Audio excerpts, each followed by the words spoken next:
And this morning, our speaker, Mari Kuraishi, is relatively new to Jacksonville.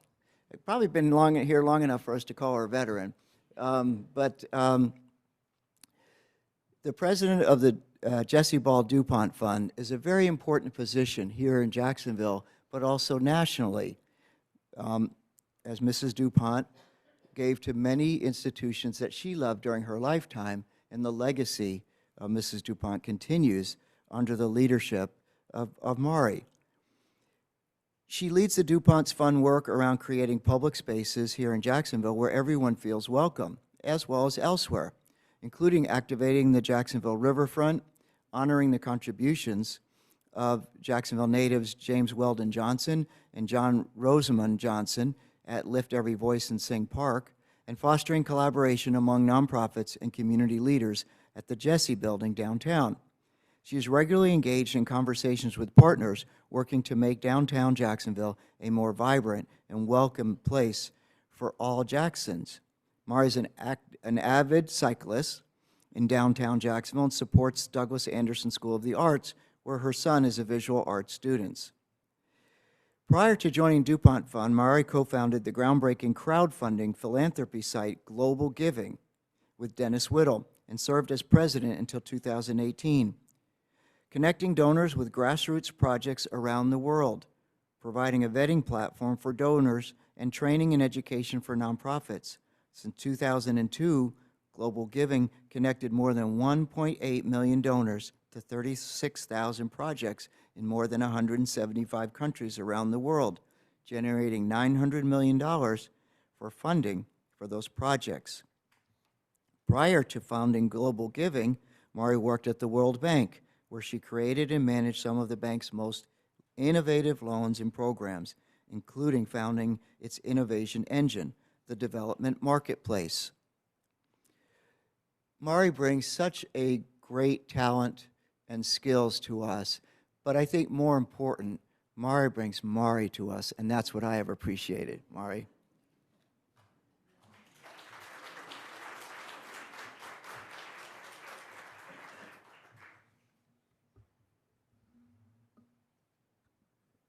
Thank you so much for that very generous introduction.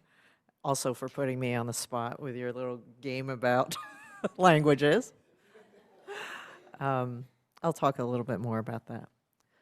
But I'll start by noting that humans like certainty. We like neat endings. We love stories and shows that have storylines that neatly build up tension and reliably and predictably ends with the right people coming out on top. But life isn't simple. Life is complicated. I'll bet every single one of your lives is complicated, as is mine. As you heard, I grew up all over the world. I was born in Japan, I left for Italy, came back, and then went to Germany. And from Germany, I came here for college, and I stayed. Work then took me to Russia, where I worked for some time, trying, and clearly failing, to set the country on course to become a flourishing democracy. I remember in college trying to make sure I was choosing the right major. I thought about being a computer programmer. I was actually pretty good at it in high school, but gravitated towards studying the Soviet Union.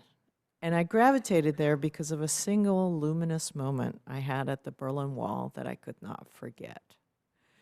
I was a high school senior. We were on our field trip. We were in Berlin, which at that time was divided Berlin. I lived in West Germany, so we went to West Berlin. And for those of you who have ever been to Berlin in those days, there was a wall that divided East and West. You might even remember the Berlin airlift. So between the wall is no man's land. There's two sides to the wall, on the east side and on the west side, and in between is no man's land. It's mined.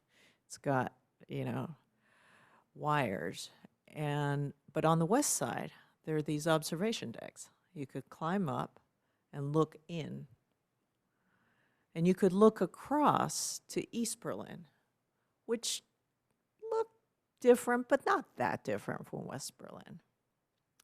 And what was amazing to me is here we were, this extremely loud group of 12th graders, as you might imagine, up on an observation deck looking over into East Berlin. And there were people walking by and just going about their business. And they did not turn around to look at us. Now, as human beings, we're wired to look at us when we feel eyes on us. You know, you ever drive up to a stop at a traffic light and somehow you can see someone looking at you from the other car and you turn around and there they are looking at you? We're wired to see that. But here were people in East Berlin who resolutely did not look at us. And I just had to try and figure out why. How is it that people could be free and not free? So this is a story about how the world gave me the freedom to be who I am. I trained to be a Sovietologist. I was a true blue Cold Warrior. It was clear that the communist regime was tyrannical and at its worst, genocidal. At best, it could not help but suppress people's individuality. I was in awe of Soviet dissidents, how they defied the authorities, knowing full well what the costs were. Poets, novelists, Anna Akhmatova, Boris Pasternak, Shostakovich, Solzhenitsyn, you know all those names. And I was never sure, and I'm still not sure, that if I were ever in their shoes, I would have that courage. They were free, even as they lived in a despotic regime. It was awesome to contemplate. And I fully expected to get a PhD in political science and write and teach Russian politics. It was one of those really clear paths, you know, college, master's, PhD, postgrad, tenure track. It's like all laid out for you. But just after I finished my comprehensive exams, my unit of analysis, the Soviet Union, fell apart. My discipline, political science, failed to predict the single most important thing that happened to my unit of analysis. It's one of those situations where you look at the discipline, you said, you have one job, and you failed.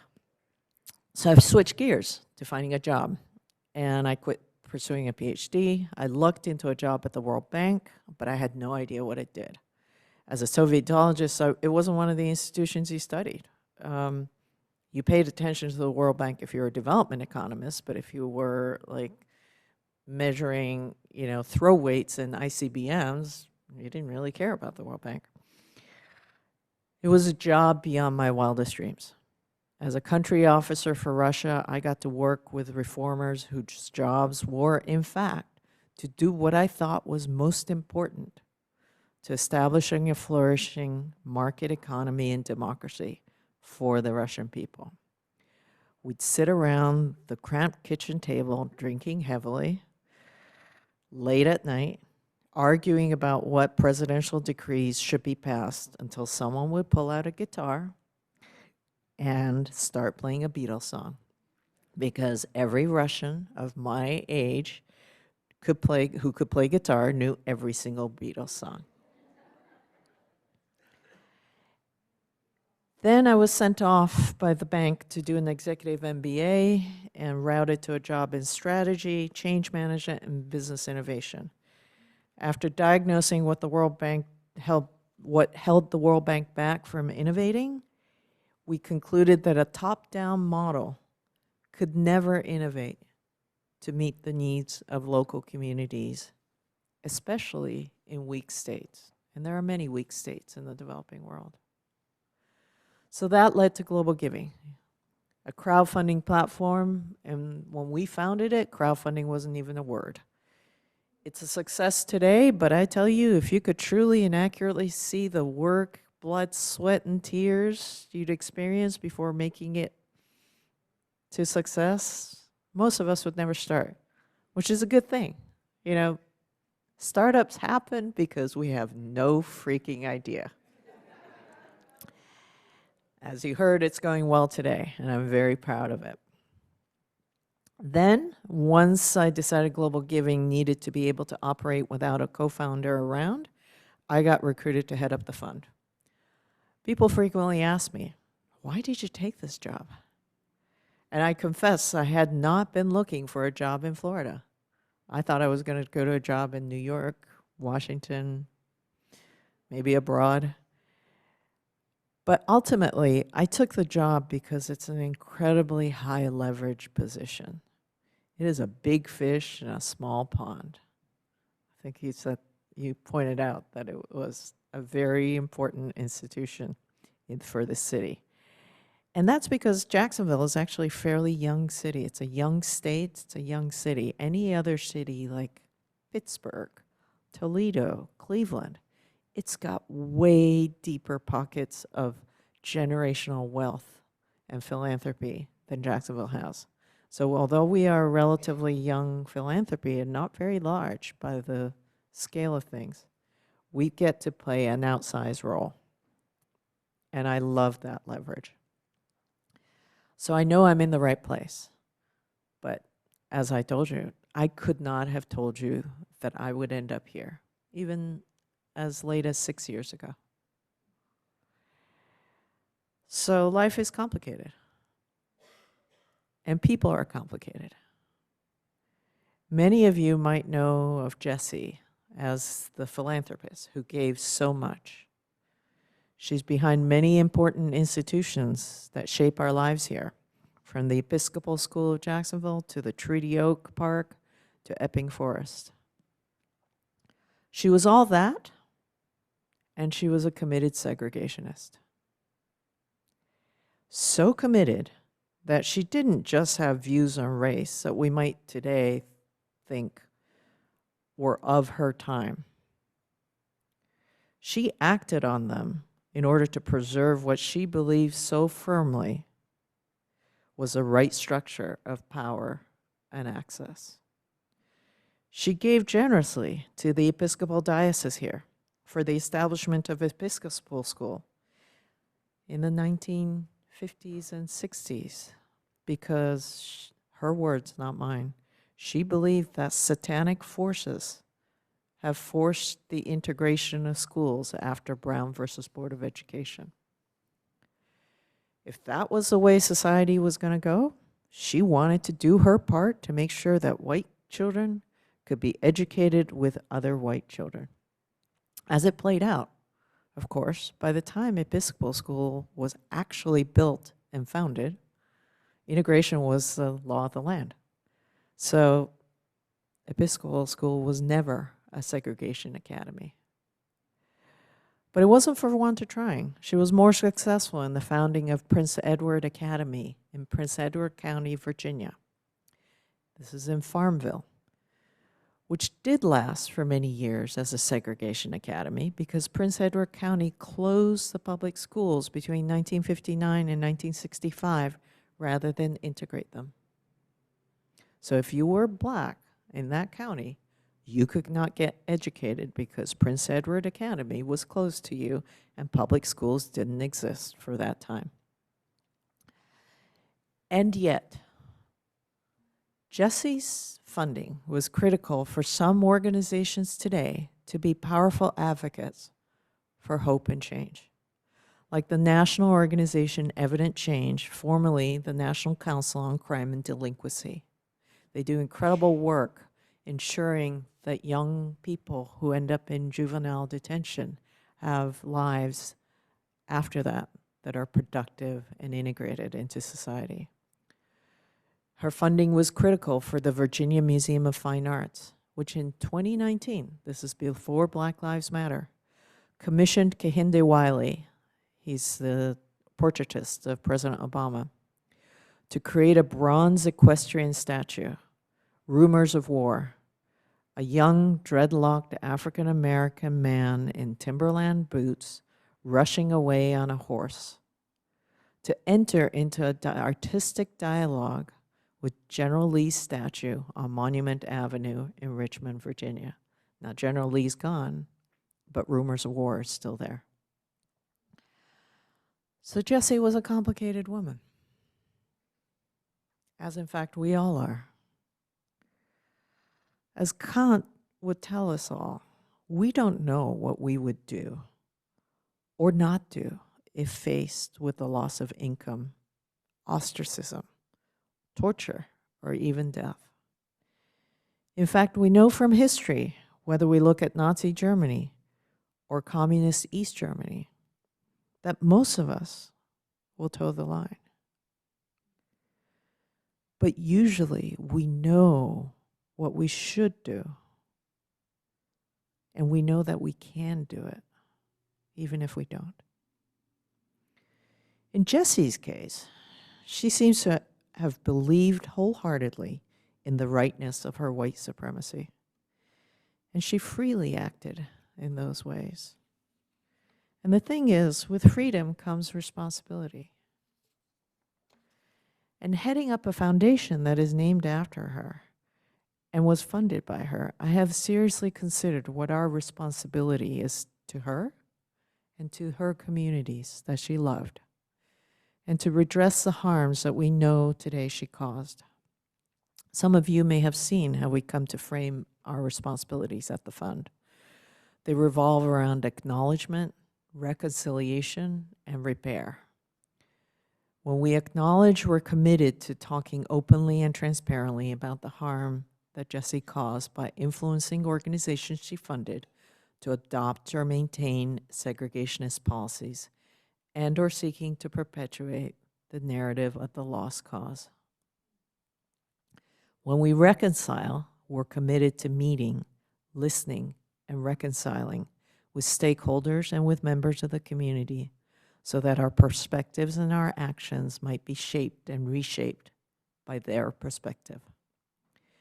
When we repair, we're committed to understanding the harm that was caused by Jessie's philanthropy and assets and seeking ways to repair that harm. Some of you may know that we funded the takedown of the women of Southland in Springfield Park. We feel that's an appropriate use of Jessie's assets. People have asked us, are you going to rename the foundation? I know some foundations have done that. There was a foundation named after Marion Sims, famous gynecologist, who carried out gruesome surgeries on enslaved women in the name of scientific discovery. Today it's called the Aras Foundation. For our part, we've chosen not to. And my personal reason for why we should not rename ourselves is that bearing her name gives us an opportunity to do exactly that: reconcile, acknowledge, and repair. I've never taken part in a 12-step program, but some who have told me that these steps resemble the arc of recovery. And perhaps if I weren't an atheist, I would suggest that these steps give us a path to redemption.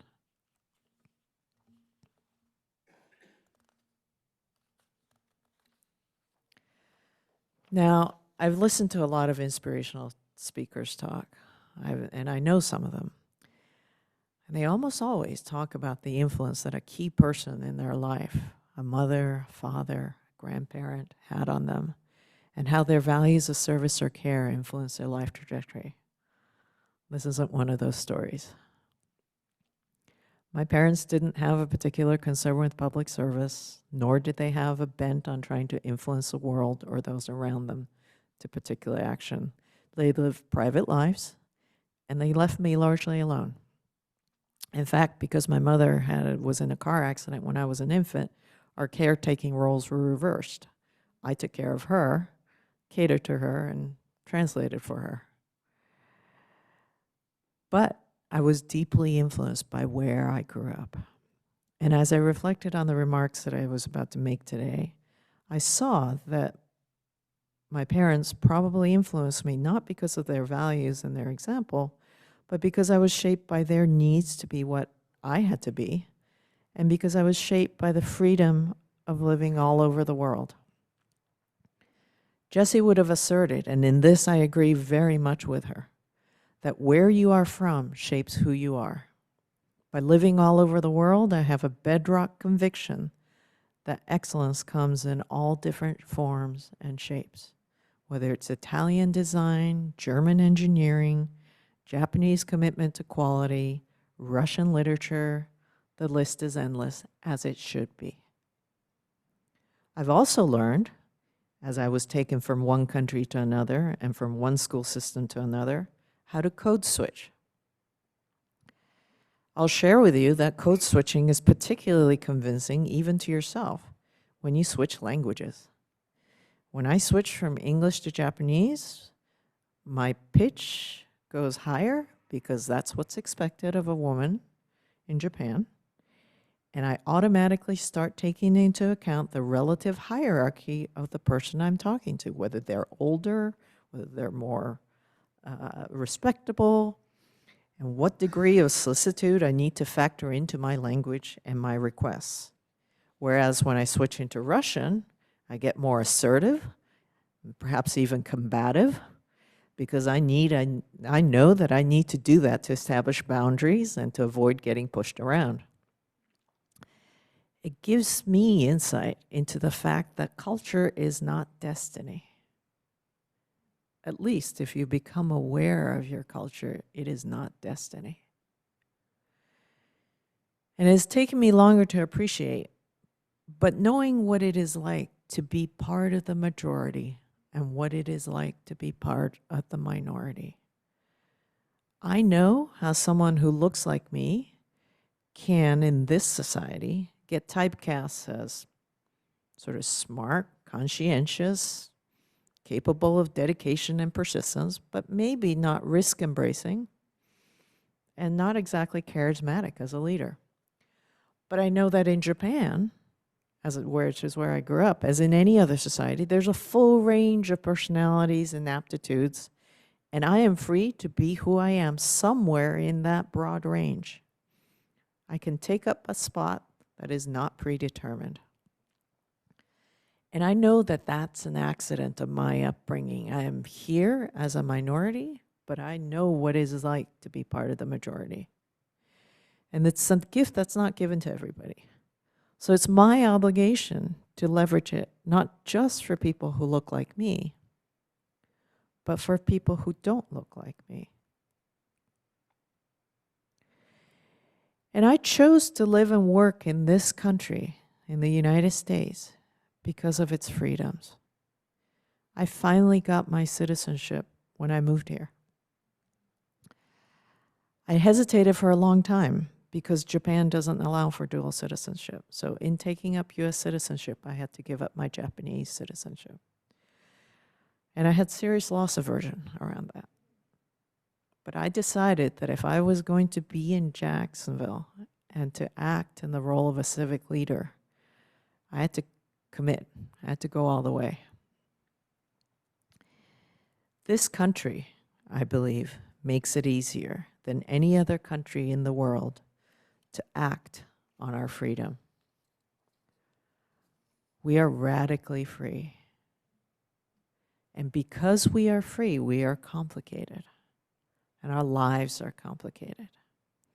We are free to set the terms on which we accept or do not accept. We are free to set the terms on which we change the world. To be human is to refuse to accept the world we are given. And I would challenge us all to lean into being fully human. Thank you.